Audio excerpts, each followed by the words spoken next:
Monsieur Janon Louemboué Kitenge, bonjour. Bonjour. Bonjour, monsieur Jérôme. Vous avez été ministre de l'économie et finances et budget dans les tout premiers gouvernements du Tanganyika pendant Richard Ngoyi Kitangala. Que dites-vous sur la situation économique actuelle de la province du Tanganyika? Merci beaucoup pour la question. Je voudrais, avec votre autorisation, parce que je ne peux pas d'emblée entrer comme ça, je voudrais quand même présenter mes salutations et aussi mes félicitations aux élus, les députés provinciaux, parce qu'ils sont représentants légitimes du peuple tanganyikais. Après cela, je présente aussi les salutations et des félicitations aux autres élus de la province. À partir de la province, je vois par là les sénateurs et aussi le gouverneur qui vient d'être élu. En tout cas, mes très sincères félicitations. Je vais aller très vite en besogne.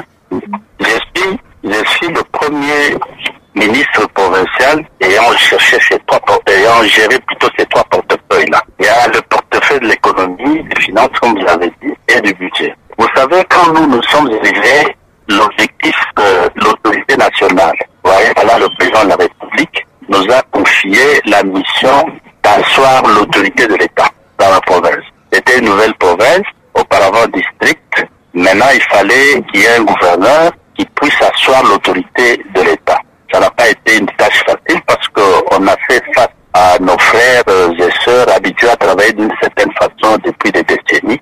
Maintenant, il faut asseoir cette autorité. Alors, qu'est-ce que nous avons fait particulièrement, par exemple, en ce qui concerne la gestion que moi j'ai faite sur place en matière économique? Très simple, je me suis dit non, nous allons partir de l'existant. Qu'est-ce que nous avons comme existant, comme opportunité qui existe dans la province et qui nous permettrait de commencer non seulement à asseoir l'autorité de l'État, mais aussi commencer quand même à chercher un peu de recettes parce qu'on a trouvé trop de problèmes auxquels il fallait faire face. Parce que vous savez, la population, dès qu'un gouvernement sort, comme celui qui va sortir, ou je ne sais pas s'il est déjà sorti, dès qu'il sort le lendemain, déjà, les gens posent des problèmes. Ils pensent qu'il y a l'argent, vous pouvez déjà commencer à faire face à des difficultés qui présentent.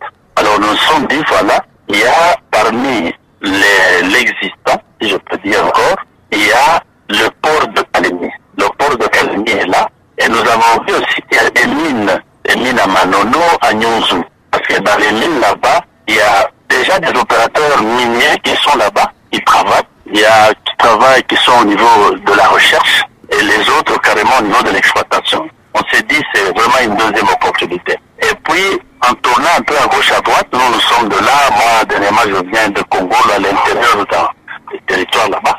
J'ai constaté que la vocation de nos populations là-bas est agricole. Voilà les trois premiers piliers sur lesquels nous sommes basés. Je pense que c'est encore valable maintenant pour pouvoir commencer à asseoir l'autorité de l'État et gérer. Monsieur le ministre, le Tanganyika, c'est une province longtemps qui connaît beaucoup des manifestations et des villes mortes et décrétées par la FEC, la Fédération des entreprises du Congo, section surtout des Tanganyikais et ses opérateurs. Et réclame surtout la multiplicité, surtout des taxes.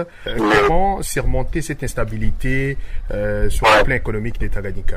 Oui, très simple. Vous savez, quand vous parlez de taxes, moi je vois le budget. Parce que le budget, lorsqu'on le prépare, on prépare les deux parties, partie recettes et dépenses.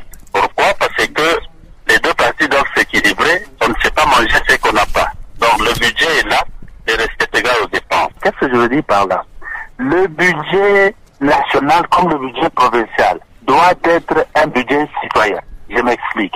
Lorsque le gouvernement provincial est en préparation du budget, lorsqu'il a préparé le budget avant de le présenter même à l'Assemblée provinciale pour son adoption, pour lecture et adoption, amélioration, amendement, tout ça, il faudrait que le gouvernement provincial puisse convoquer les opérateurs économiques, je veux dire la société civile en général.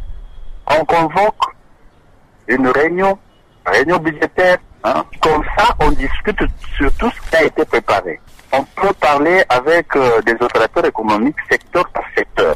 Les ministres sont là, les ministres provinciaux, chacun dans son secteur.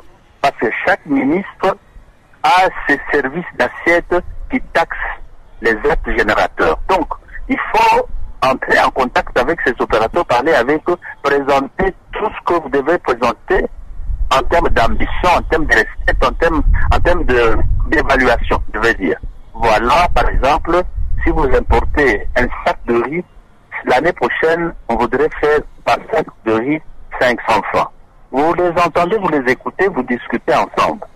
À ce moment-là, si vous tombez d'accord, ou parce que c'est le gouvernement qui veut vous imposer un peu par-ci, par-là, si vous tombez d'accord, ça sera très facile, il n'y aura plus de plainte. Lorsque vous vous imposez, vous êtes dans le bureau, vous ne faites pas de rencontre avec la société civile, vous imposez des taux, je me demande même sur base de quoi, et puis vous allez à l'Assemblée adopte, le budget sort, vous commencez à l'appliquer, bon, vous allez jouer au chat et la souris. Vous aurez en face de vous des gens qui ne se reconnaissent pas dans ces travaux, dans le budget, etc. Le budget, donc tout part du problème de la budgétisation. Le budget doit être et rester citoyen, c'est-à-dire accepté par tout le monde. Mais, monsieur l'ancien ministre, que proposez-vous de l'indépendance économique d'Itanganyika, également le portefeuille des finances? Vous avez géré et pour agrandir aussi les budgets. L'indépendance économique du Tanganyika. Je vais vous parler.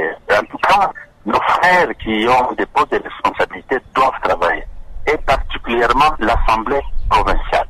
Il faut qu'il y ait des compétences qui se dégagent là-bas pour pouvoir aider l'exécutif. Il ne faut pas seulement attaquer l'exécutif, dire que le gouvernement, ceci, cela, les ministres. Non. Il faut les aider à travailler. Les gens qui ont le pouvoir dans la province, c'est l'Assemblée provinciale, les députés. Il faut les aider. On veut l'autonomie économique, c'est sans problème. Parce que pour l'instant, je vous dis, il ne faut pas tellement compter sur Kinshasa. Même à notre époque, Kinshasa va vous promettre, dans le cadre du budget, parce que le budget national prévoit quand même les investissements dans les provinces. Il y a une partie investissement. Il va vous promettre, il dit, écoutez, je vais vous envoyer, par exemple, 100 000 francs congolais. Arrivé à la fin de l'exercice, il ne vous envoie que 5% du montant. Moi, je me rappelle, on était là, c'était 100 milliards qu'il fallait que ça arrive dans le cadre d'investissement. Mais les 3 années qu'on a passées là-bas, chaque fois, c'était 5%. 5% du montant, vous ne savez rien faire. Et ça, la population ne comprend pas que Kinshasa ne vous envoie pas cet argent. Donc, il ne faut pas compter sur Kinshasa. Kinshasa a ses problèmes. En vertu des dispositions constitutionnelles qui prônent l'autonomie, qui prônent la gestion autonome. Moi, je pense que le gouverneur de province, accompagné par l'Assemblée provinciale, ils ont vraiment des capacités extraordinaires pour pouvoir utiliser les personnels, pouvoir utiliser aussi les moyens, je veux dire, les moyens à leur disposition pour pouvoir vraiment commencer à lancer cette autonomie. Donc l'autonomie ne peut venir que du travail qui sera effectué au niveau de la province en commençant par l'existant. Monsieur l'ancien ministre des Finances, Budget et Économie, Janon Louembwe Kitenge, qu'est-ce que vous pensez ne pas dire dans cette interview? Oui, le mot de la fin, c'est d'abord la joie qui m'habite de voir que nous avons nos sénateurs au niveau de Kinshasa, parce que les sénateurs, ils ont aussi une mission. Ce n'est pas aller là-bas seulement pour valider en seconde lecture et puis ça passe, les gens n'interviennent pas. Qu'ils aient aussi la majorité de commencer à jeter un coup d'œil sur les investissements destinés au Tanganyika. Sur la partie investissement, on a prévu combien. Ils peuvent aussi suivre le niveau d'exécution. Comment le gouvernement de Kinshasa est en train de retrocéder au Tanganyika. C'est qu'il y a. Il en est de même des députés nationaux, ils doivent aussi suivre ça. Lorsque le budget est présenté au niveau de l'Assemblée nationale, ils doivent suivre, ils doivent faire la lecture pour pouvoir dégager, savoir combien d'argent au niveau national, en fonction des besoins qui sont exprimés, va envoyer en province et se rassurer que cet argent est envoyé parce que le budget, il est là, il est en équilibre en recettes et en dépenses. Pourquoi l'argent n'arrive pas? Pourquoi à un certain niveau, cet argent est bloqué? Ça, c'est au niveau de l'Assemblée nationale et du Sénat. Au niveau maintenant de la province, que nos amis députés, les élus légitimes de la population tanganicaise puissent en tout cas aider le gouvernement provincial à faire son travail. Je vous remercie aussi. Merci.